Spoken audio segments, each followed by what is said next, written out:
Shorts is supported in part by the loyal friends of Selected Shorts. To join or for more information, visit selectedshorts.org. From PRI, Public Radio International.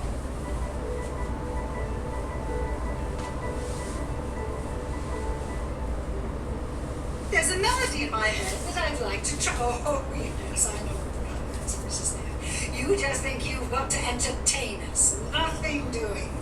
We invited you here for yourself, not to enjoy your talent. I'd be a fine one to ask you to my house for a rest and then make you perform. You're not making me. Honestly, I want to play for just 5 minutes. I've got a tune that I might do something with, and I'm anxious to run it over. I don't believe you, you naughty man. You're listening to Christina Pickles reading from Ring Lardner's Liberty Hall, which we'll be hearing later on today's edition of Selected Shorts, a series that originates in live performance on stage at Symphony Space in New York City. I'm Isaiah Scheffer. In both of these two stories you're about to hear, silence plays a major role. In fact, the first one by Kevin Brockmeyer is entitled The Year of Silence, and it was included in the Best American Short Stories 2008, edited by Salman Rushdie. Reading The Year of Silence is Anthony Randall.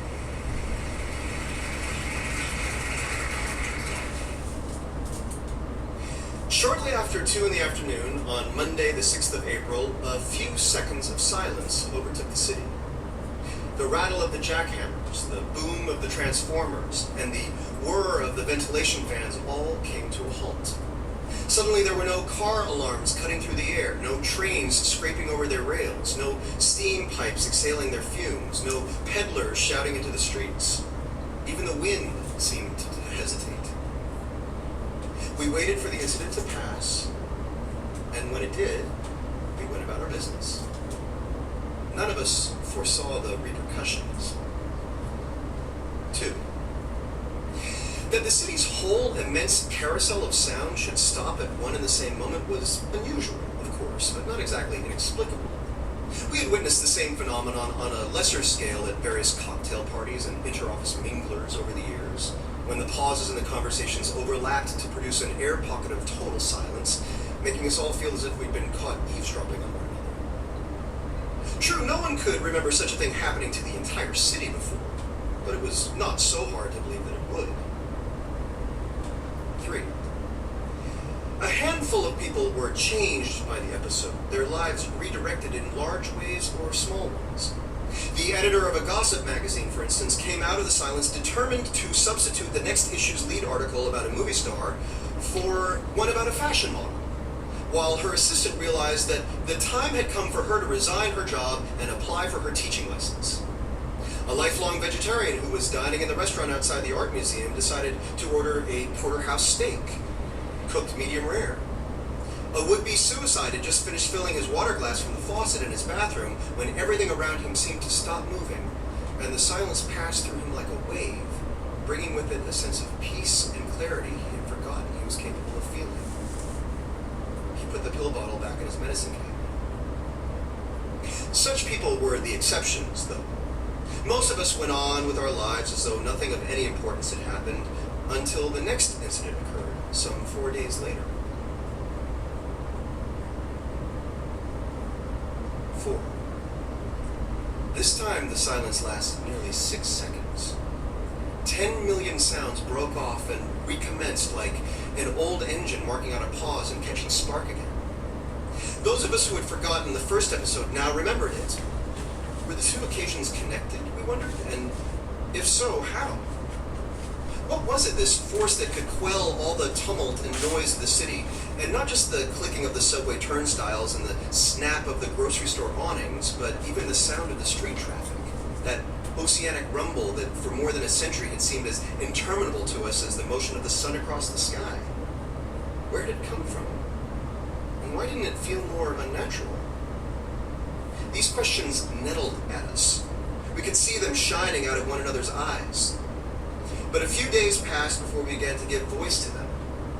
The silence was unusual, and we were not entirely sure how to talk about it. Not because it was too grave, and not because it was too trivial, but because it seemed grave one moment and trivial the next, and so no one was quite able to decide whether it mattered enormously or not at all. 5. A stand-up comedian performing on one of the late-night talk shows was the first of us to broach the subject, albeit indirectly. He waited for a moment in his act when the audience had fallen completely still and then halted in mid-sentence, raising one of his index fingers in a listening gesture. A smile edged its way onto his lips. He gave the pause perhaps 1 second too long, just enough time for a trace of self-amusement to show on his face, then continued with the joke he had been telling. He could not have anticipated the size of the laugh he would receive. 6. The next morning's newspapers had already been put to bed by the time the comedian's routine was broadcast. The morning after that, though, the first few editorials about the silence appeared. Then the radio hosts and TV commentators began to talk about it, and soon enough it was the city's chief topic of conversation. Every family dinner bent around to it sooner or later, every business lunch, every pillow talk. The bars and health clubs all circulated with bets about the phenomenon. $10 says the government had something to do with it, 20 says it will never happen again. When 2 full weeks went by without another incident, our interest in the matter threatened to shrivel away. It might actually have done so had the next episode not occurred the following Sunday, surprising us all in the middle of our church services. There was another silence, more than 10 seconds long, just a couple of days later, and a much shorter silence, like a hiccup, the day after that. Every time one of the silences came to an end, we felt as though we had passed through a long, transparent passageway, a tunnel of sorts, one that made the world into which we emerged appear brighter and cleaner than it had before, less troubled, more humane.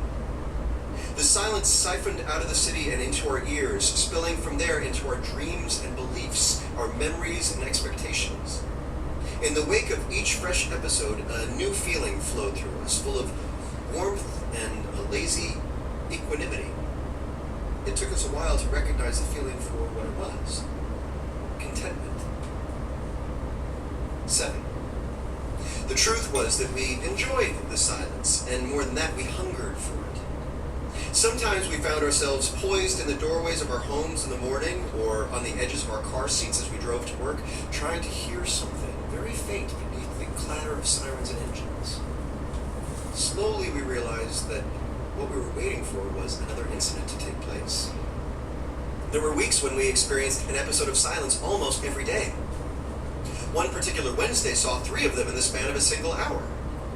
But there were other weeks when what the papers took to calling a silence drought descended upon the city, and all our hopes for a cessation went in vain. If more than a few days passed without some minor lull to interrupt the cacophony, we would become irritable and over-tender, quick to gnash at one another and then to rebuke ourselves for our failures of sympathy. On the other hand, a single interlude of silence might generate an aura of fellow feeling that could last for the better part of a day. The police blotters were nearly empty in the hours following a silence. The drunks in the bars turned amiable and mild. The jails were unusually tranquil. The men who ran the cockfights in the warehouses down by the docks said that their birds lost much of their viciousness after the great roar of the city had stopped, becoming as useless as pigeons, virtually impossible to provoke to violence. And there was another effect that was just as impressive. The doctors at several hospitals reported that their mortality rates showed a pronounced decline after each incident, and the recovery rates a marked increase. No, the lame did not walk and the blind did not see, but patients who were on the verge of recuperating from an injury often seemed to turn the corner during an episode, as if the soundlessness had triggered a decision somewhere deep in the cells of their bodies. Surely the most dramatic example was the woman at Mercy General who came out of a prolonged coma in the space of a 5-second silence. First her hand moved, then her face opened up behind her eyes, and soon after the noise of the hospital re-emerged, she moistened her lips and said, "Everything sounded exactly the same to me." The doctors had a hard time convincing her that she was in fact awake. 8. The silence proved so beneficial to us that we began to wish it would last forever. We We envisioned a city where everyone was healthy and thoughtful, radiant with satisfaction, and the sound of so much as a leaf gliding down on the sidewalk was as rare and as startling as a gunshot. 9. Who was the first person to suggest that we try generating such a silence ourselves, one that would endure until we chose to end it? No one could remember. But the idea took hold with an astonishing tenacity. Local magazine published laudatory cover stories on the silence movement.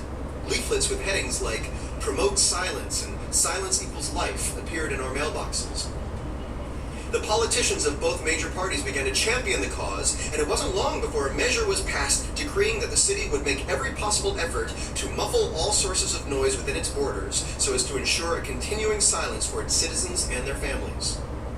The first step, and the most difficult, was the dampening of the street traffic. We were encouraged, first of all, to ride the subway trains, which were appointed with all the latest noise alleviation devices, including soft fiber pressure pads and magnetic levitation rails. Most of the cars that were left on the road were equipped with silently running electric engines, while the others had their motors fitted with mineral wool shells that allowed them to operate below the threshold of hearing. The roads themselves were surfaced with a reinforced open cell foam that absorbed all but the lowest frequency sounds, a material that we also adapted for use on our sidewalks and in our parking garages. Once the street traffic was taken care of, we turned our attention to the city's other sources of noise. We sealed the electrical generators behind thick layers of concrete. We placed the air conditioning equipment in non-resonant chambers. We redesigned the elevators and cargo lifts, replacing their metal components with a clear, durable plastic originally developed by zoos as a display barrier to prevent the roars of the lions from reaching the exhibits of the prey animals. Certain noises that weren't essential to either the basic operations or the general aesthetic texture of the city were simply banned outright. Canned music, church bells, fireworks, ringtones. 10. We were exultant when the roads felt silent and pleased when the elevators stopped crying out of their cables. But by the time the cell phones and the pagers ceased to chirp, we were faced with a problem of diminishing returns. The greater the number of sounds we extinguished, the more we noticed the ones that remained, until even the slightest tap or ripple began to seem like an assault against the silence. A clock ticking inside a plastic casing. Water replenishing itself in a toilet tank. A rope slapping languidly against a flagpole. A garbage disposal chopping at a stream of running water. The flat buzzing of a fluorescent light. A modem squealing its broken tune. A deodorizer releasing its vapor into the air. An ice maker's slow cascade of thumps. One by one, perhaps, these sounds were of little account, but added together they grew into a single vast sonority, and no matter how many of them we were able to root out, we kept discovering others. Now and then, while we were working to eliminate the noise of a match taking light or a soda can popping open, another episode of true silence would occur, a bubble of total peace and calm enwrapping the city in its invisible walls, and we would be reminded of the magnitude of what we were striving for. How inexcusably flimsy, we realized, was the quiet we had managed to create. We redoubled our efforts. 11. We were more resourceful than we had imagined. It seemed that for every noise that cropped up, there was at least one person in the city who was prepared to counteract it. An engineer, bothered by the medical helicopter that beat by his office a dozen times a day, drew up plans for a special kind of rotor blade, one that would slice through the air as smoothly as a pin sliding into a pincushion.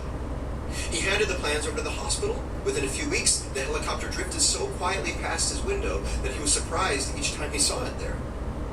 A single mother raising an autistic son who was provoked to fits of punching by the tone of her doorbell devised an instrument that replaced the sound with a pulsing light. She said that her son liked to sit on the floor watching now as she pressed the button again and again, a wobbly grin spreading over his face like a pool of molasses. A carpenter designed a nail gun that would soak up the noise of its own thud. A school teacher created a frictionless pencil sharpener. An antiques dealer who liked to dabble in acoustic engineering invented a sonic filter that could comb the air of all its sounds before releasing it into the room. Eventually, every noise but The muffled sigh of our breathing and the ticking of our teeth in our mouths had been removed from the inside of our buildings. The wind continued to blow, and the rain continued to fall, and no one had yet proposed a method to keep the birds from singing. But as long as we did not venture outside, we remained sealed in a cocoon of silence. 12.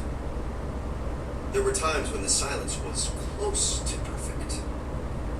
Whole minutes went by after the early morning light breached the sky when the surging, twisting world of sound left us completely alone, and we could lie there on our beds simply following our ruminations.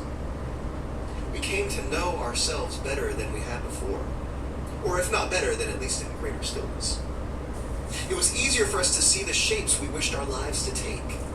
People changed their jobs, took up chess or poker, began new courses of exercise. A great many couples made their marriage vows, and not a few others filed for divorce. One boy, an 8-year-old who attended the Holy Souls Parochial Academy, left school as the rest of his class was walking to the lunchroom, rode the subway to the Natural History Museum, and found his way to the dinosaur exhibit. He waited until the room had emptied out and then stole beneath the Tyrannosaurus, using the giant ribs of the skeleton to climb up to the skull. He was found there late that evening by a security guard, sitting hungry but uninjured on the smoothly curving floor of the jaw. The boy had left a note in his teacher's paper tray explaining himself. He had dreamed that the dinosaur was still roaring, the note said, but so weakly that the sound could only be heard from directly inside its head. He wanted to find out if it was true. 13. The boy who climbed the Tyrannosaurus was not the first of us to feel that his dreams were blending together with his reality. There was something about the luxuriousness of our situation that made it tempting to imagine that the space outside our heads was conforming to the space inside.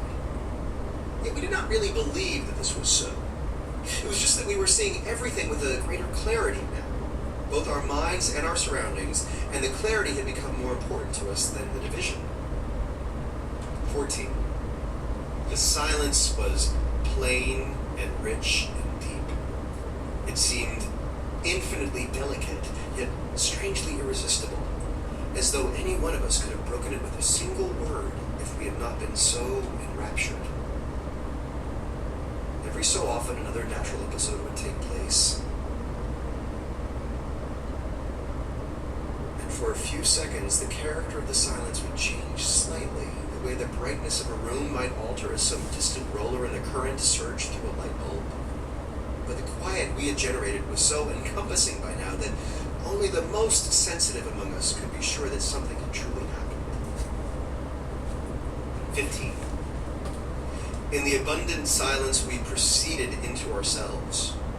We fell asleep each night, woke each morning, and went about our routines each day, doing the shopping and preparing our tax returns, making love and cooking dinner, filing papers and cupping our palms to our mouths to check the smell of our breath, all in the beautiful hush of the city. Everywhere we could see the signs of lives in fluctuation. A librarian who had worked in the periodicals room for almost 3 decades began displaying her oil paintings at an art gallery, hundreds of them, all on lending slips she had scavenged from the library's in-out tray. Each tiny piece of paper flexed with the weight of the paint that had hardened onto it. The flyers at the gallery door proclaimed that the woman had never had the nerve to show her work before the silence was established. The bursar at the university was caught skimming money from the school's pension fund. In her letter of resignation, she said she was ashamed only that she had been found out. If there was one thing the silence had taught her, she wrote, it was that any grief which befell a professor emeritus could never be more than a fraction of what he deserved. A visiting gymnast giving an exhibition on the pommel horse at the Midtown Sports Club fractured his wrist while doing a routine scissor movement. But up until the moment of the accident, he reported, the audience in the city was the most respectful he had ever seen. Barely a cough or a rustle among them. 16. Gradually, as we grew used to the stillness, the episodes of spontaneous and absolute silence came less frequently. There might be a 3-second burst one week, followed by a 1-second flicker a few weeks later, and then, if the episodes were running exceptionally heavy, another 1-second echo a week or two after that. One of the physicists at the city's Lakes and Streams Commission came up with what he called a skipping rock model to describe the pattern. The distribution of the silences, he suggested, was like that of a rock skipping over the water, and then if one could imagine such a thing, doubling back and returning to shore. At first, such a rock would land only rarely, but as it continued along its path, it would strike down more and more rapidly until eventually the water would seize it and it would sink. But then, according to the paradigm, the rock would be ejected spontaneously through the surface to repeat its journey in reverse, hitting the water with increasing rarity until it landed back in the hand of the man who had thrown it. The physicist could not explain why the silence had adopted this behavior, or who, if anyone, had thrown it. He could only observe that it had. 17. Some 8 months after the first incident took place, it had been so long since anyone had noticed one of the episodes that it seemed safe to presume they were finished. The city was facing an early winter. Every afternoon, a snow of soft, fat flakes would drift gently down from the sky, covering the trees and the pavilions, the mailboxes and the parking meters, the streets and the sidewalks. Recalling the way the snow used to soften the noise of the traffic made us experience a flutter of helpless nostalgia. Everything was different now. The sound of our footsteps creaking over the fresh accumulation was like a horde of crickets scraping their wings together in an empty room. Not until we walked through the snow did we really discover how accustomed we had grown to the silence. 18. We might have been content to go on as we were forever, whole generations of us being born into the noiseless world, learning to crawl and stand and tie our shoes, growing up and then apart, setting our pasts aside and then our futures, and finally dying and becoming as quiet in our minds as we had been in our bodies, had it not been for another event that came to pass. It was shortly after 9 a.m. on Tuesday, January the 26th, when a few seconds of sound overtook the city. There was a short circuit in the system of sonic filters we had installed in our buildings, and for a moment the walls were transparent to every noise. The engine of a garbage truck backfired. A cat began to yowl. A rotten limb dropped from a tree and shattered the veneer of ice over a pond. 10,000 people suddenly struck their knees on the corner of a desk, or remembered a loss they had forgotten, or slid into an orgasm beneath the bodies of their lovers and cried out in pain or grief or sexual ecstasy. The period of noise was abrupt and explosive, cleanly defined at both its borders. Instinctively, we found ourselves twisting around to look for its source. Then the situation corrected itself, and just like that, we were reabsorbed in the silence. It seemed that the city had been opened like a tin can. So much time had gone by since we had heard our lives in their full commotion that we barely recognized the sound for what it was. The ground might have fallen in. The world might have ended. 19.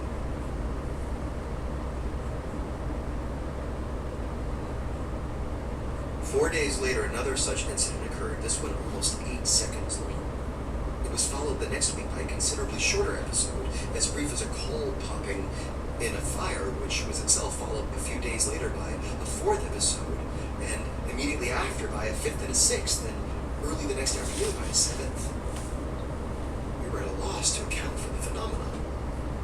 A cryptographer employed by the police force announced his belief that both the episodes of silence and the episodes of clamor resembled communications taking the form of Morse code, though from whom or what he could not say. Higher intelligence? The city itself? Any answer he might give would be no more than speculation.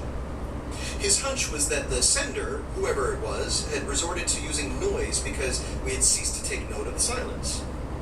He said that he was keeping a record of the dots and dashes and hoped to be able to decipher the message very soon. 20. The cryptographer's theory bore all the earmarks of lunacy, and few of us pretended to accept it, but it was at least a theory. Every so often another event would transpire, interrupting the stillness with a burst of shouts and rumbles, and we would stop whatever we were doing, our arms and shoulders braced as if against some invisible blow, and wonder what was going on. Many of us began to look forward to these eruptions of sound. We dreamed about them at night. We awaited them with a feeling of great thirst. The head of the city's notary public department, for instance, missed the noise of the Newton's cradle he kept in his office, the hanging metal balls clicking tack, tack, tack against each other as they swayed back and forth. The cab driver who began his circuit outside the central subway terminal every morning wished that he was still able to punch his horn at the couriers who skimmed so close to his bumper on their bicycles. The woman who ran the Christian gift store in the shopping mall designed a greeting card with an illustration of a trio of kittens playing cymbals, bagpipes, and a tuba on the front. The interior caption read, "Make a joyful noise unto the Lord." She printed out 100 copies to stock by the cash register, along with 23 more to mail to the members of her Sunday school class. 21. It turned out that in spite of everything the silence had brought us, there was a hidden longing for sound in the city. So many of us shared in this desire that a noise club began operating. Tucked away in the depths of an abandoned recording studio, the people who went to the club did so for the pure excitement of it, for the way the din set their hearts to beating. Who needed serenity, they wanted to know? Who had ever asked for it? They stood in groups listening to the club's switchboard operator laying sound upon sound in the small enclosed space of the room. The slanting note of a violin, the pulse of an ambulance siren, gallons of water geysering from an open hydrant, a few thousand football fans cheering at a stadium. Afterward, when the club's patrons arrived home, they lay on their pillows unable to fall asleep, their minds spinning with joy and exhilaration. 22. The episodes continued into the spring, falling over the city at intervals none of us could predict. Whenever we became most used to the silence, it seemed, the fundamental turmoil of the world would break through the tranquility and present itself to us again. More and more people began to prefer these times of disruption. They made us feel like athletes facing a game, like soldiers who had finished their training, capable of accomplishing great things in battle. A consensus slowly gathered among us. We had given up something important, we believed. The fire, the vigor that came with a lack of ease. We'd lost some of the difficulty of our lives, and we wanted it back. 23. The City Council drafted a measure to abolish the Silence Initiative. After a preliminary period of debate and consideration, it was adopted by common consent. The work of breaking the city's silence was not nearly as painstaking as the work of establishing it had been. With the flip of a few switches and the snip of a few wires, the sonic filters that had sheltered our buildings were disabled, opening our walls up to every bird call and thunderclap. Scrapers and bulldozers tore up the roads, and spreading machines laid down fresh black asphalt. The cloth was unwound from the clappers of the church bells. The old city buses were rolled out of the warehouses. A fireworks stand was erected by the docks, and a gun club opened up behind the outlet mall. A man in a black suit carried an orange crate into the park one evening to preach about the dangers of premarital sex. A man with a tattoo of a teardrop on his cheek set 3 crisply folded playing cards on a table and began shuffling them in intersecting circles, calling out to the people who walked by that he would offer $2, 2 clean new, green new George Washington dollar bills to anyone who could find that lovely lady, that lady in red, the beautiful Queen of Hearts. 24.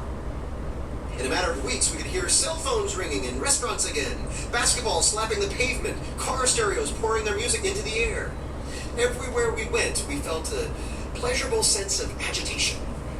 And if our interactions with each other no longer seemed like the still depths of secluded pools, where enormous fish stared up at the light sifting down through the water, well, the noise offered other compensations.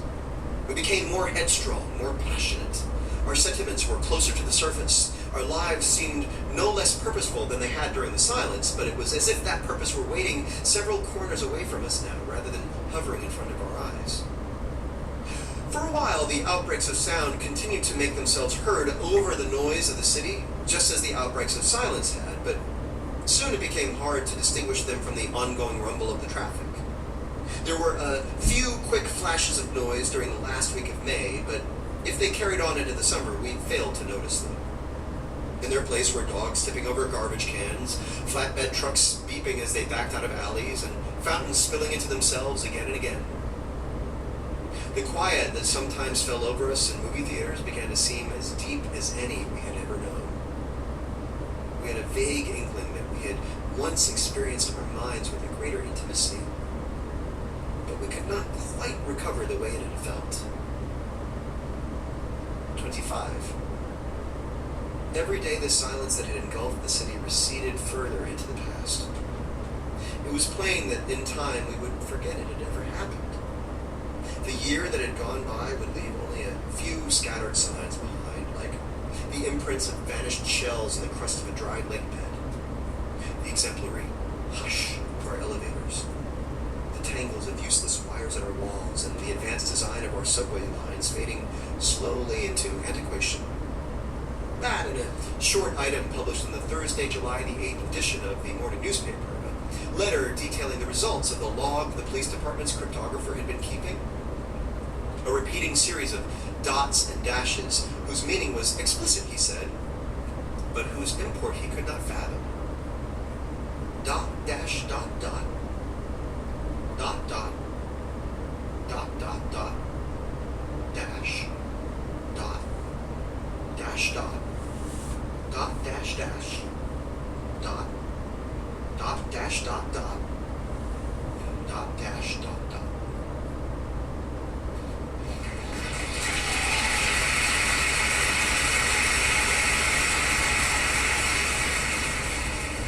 Anthony Rapp read Kevin Brockmeyer's story, The Year of Silence.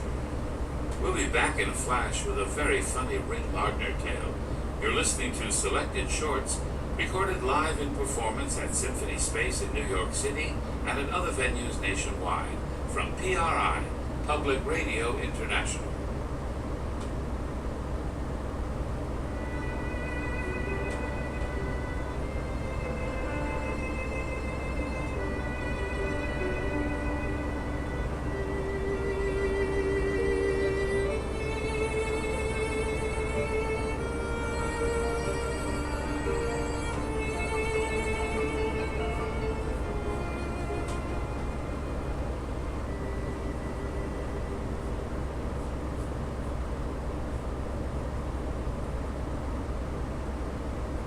Welcome back to Selected Shorts. In our first story, the world is silenced, but our second tale is about another kind of silence entirely. The kind that looms when the company you're in is excruciatingly annoying. In the journalist and sports writer Ring Lardner's story, Liberty Hall, which you're about to hear read by Christina Pickles, the sophisticated show business couple trapped in a ghastly, chatter-filled weekend in the country take extraordinary measures to escape. My husband is in Atlantic City, where they're trying out Dear Dora, the musical version of David Copperfield. My husband wrote the score. He used to take me along for these out-of-town openings, but not anymore. He, of course, has to spend almost all his time in the theater, and that leaves me alone in the hotel, and pretty soon people find out whose wife I am and introduce themselves. And the next thing you know, they're inviting us for a week or a weekend at Dobbs Ferry or Oyster Bay. Then it is up to me to think of some legitimate sounding reason why we can't come. In lots of cases they say, well, if you can't make it the 22nd, how about the 29th? And so on, till you simply have to accept. And Ben gets mad, and stays mad for days. He absolutely abhors visiting and thinks there ought to be a law against invitations that go beyond dinner and bridge. He doesn't mind hotels where there's a decent light for reading in bed and one for shaving, and where you can order meals with coffee anytime you want them. But I really believe he would rather spend a week in the death house at Sing Sing than in somebody else's home. 3 or 4 years ago, we went around quite a lot with a couple who I will call the Buckleys. We liked them. Like us. We had dinner together at least twice a week, and after dinner we played bridge or went to a show or just sat and talked. Ben never turned down their invitations and often actually called them up himself and suggested parties. Finally, they moved to Albany on account of Mr. Buckley's business. We missed them a great deal, and they missed us. And when Mrs. Buckley wrote for us to come up for the holidays, we were tickled pink. Well, the guest room was terribly cold. It took hours to fill the bathtub. There was no reading by the bed. 3 reporters called to interview Ben, 2 of them kittenish young girls. The breakfast were just fruit and cereal and toast, and coffee was not served at luncheon. The faucets in the wash basin were the kind that won't run unless you keep pressing on them. 4 important keys on the piano were stuck, and people were invited in every evening to hear Ben play. And the Buckley family had been augmented by a tremendously large police dog, who was just a puppy and never growled or snapped at anyone he knew, couldn't seem to remember that Ben was not an utter stranger. On the fourth awful day, Ben gave out the news to him and to me, as well as to our host and hostess, that he had lost a filling which he would not trust anyone but his own New York dentist to replace. We came home, and we have never seen the doctors since. If we do see them, it'll be an accident. They will hardly ask us there unless we ask them here, and we won't ask them here for fear that they would ask us there. And they were honestly the most congenial people we ever met. It was after our visit to the Craigs at Stamford that Ben originated what he calls his emergency exit. We had such a horrible time at the Craigs, and such a worse time getting away, that Ben swore he would pay no more visits until he could think up a graceful method of curtailing them in the event they proved unbearable. Here is the scheme he hit. He would write himself a telegram and sign it with the name Ziegfeld or Jean Buck or Dillingham or George M. Cohan. The telegram would say that he must return to New York at once, and give a reason. Then the day we started out, he would leave it with Irene, the girl at Harm's, his publishers, with instructions to have it sent to him 24 hours later. When it arrived, at whatever town we were in, he would either have the hostess or hostess take it over the telephone or ask the telegraph company to deliver it so he could show it around. We would put on long faces and say how sorry we were, but of course business was business, and so goodbye and so on. There was never a breath of suspicion, even when the telegram was ridiculous, like the one Ben had sent to himself at Spring Lake when we were staying with the Marshalls just after Betty's birthday opened in the Globe. The Marshalls loved musical shows, but knew less than nothing about music, and swallowed this one whole. Shaw and Miss Miller, both suffering from laryngitis, stop. Entire score must be rewritten half-tone lower. Stop. Come at once. Stop. If miraculously Ben had ever happened to be enjoying himself, he would of course have kept the contents of his message a secret, or else displayed it and remarked swaggeringly he wasn't going to let any so-and-so theatrical producer spoil his fun. Ben is in Atlantic City now, and I have read every book in the house, and I'm writing this just because there doesn't seem to be anything else to do. And also because we have a friend, Joe Frazier, who's a magazine editor, and the other day I told him, I'd like to try my hand at a short story, but I was terrible at plots. And he said plots weren't essential. Look at Ernest Hemingway. Most of his stories have hardly any plot, and it's style that counts. And he, Mr. Frazier, suggested that I write about our visit to Mr. and Mrs. Thayer in Lansdowne outside of Philadelphia, which Mr. Frazier said might be termed the visit that ended visits, and which is the principal reason why I am here alone. Well, it was a beautiful night a year ago, last September. Ben was conducting the performance Step Lively, and I was standing at the railing of the boardwalk in front of the theatre watching the moonlight on the ocean. A couple, whom I'd noticed in the dining room, stopped alongside of me, and pretty soon the woman spoke to me something about how pretty it was. Then came the old question, wasn't I Mrs. Ben Drake? I said I was, and the woman went on, my name is Mrs. Thayer, Hilton Thayer, and this is my husband. We are both simply crazy about Mr. Drake's music and just dying to meet him personally. We wondered if you and he would have supper with us after the performance tonight. Oh, I'm afraid that's impossible, I said. You see, when they're having a tryout, he and the librettists and the lyric writers work all night, every night, until they get everything in shape for the New York opening. They never have time for more than a sandwich, and they eat that right in the theatre. Well, how about luncheon tomorrow? He'll be rehearsing all day. How about dinner tomorrow evening? Honestly, Mrs. Thayer, it's out of the question. Mr. Drake never makes engagements during a tryout week. Well, I guess he doesn't want to meet us anyway, put in Mr. Thayer. What use would a genius like Ben Drake have for a couple of common, no-account admirers like Mrs. Thayer and myself? If we were somebody too, it would be different. Oh, not at all, said I. Mr. Drake is perfectly human. He loves to have his music praised. I'm sure he'd be delighted to meet you if he weren't so terribly busy. Can you lunch with us yourself? Tomorrow? Any day. Well, whatever Ben and other husbands may think, there is no decent way of turning down an invitation like that. And besides, I was lonesome, Thayers looked awfully nice people. I lunched with them and I dined with them, not only the next day, but all the rest of the week. And on Friday, I got Ben to lunch with them, and he liked them too. They were not half as gushing and silly as most of his friends. At dinner on Saturday night, they cross-examined me about our immediate plans. I told them that as soon as the show was over in New York, I was going to try to make Ben stay home and do nothing for a whole month. I should think, said Mrs. Thayer, it'd be very hard for him to rest there in the city of the producers, publishers, and phonograph people calling him up all the time. I admitted that he was bothered a lot. Listen, dearie, said Mrs. Thayer, why don't you come to Lansdowne and spend a week with us? I promise you faithfully that you won't be disturbed at all. I won't let anyone know you're there. If any of our friends call on us, I'll pretend we're not at home. I won't allow Mr. Drake to even touch the piano. If he wants exercise, there are miles of room in our yard to walk all around, and nobody can see him from the street.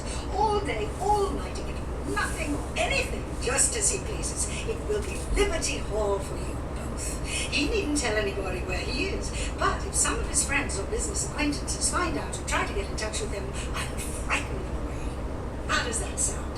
It sounds wonderful, I said, but it's settled then, said Mrs. Thayer. And we'll expect you on Sunday, October 11th. Oh, but the show may not be set by that time, I demonstrated. Well, how about the 18th, said Mrs. Well, it ended up by my accepting for the week of the 25th, and Ben took it quite cheerfully.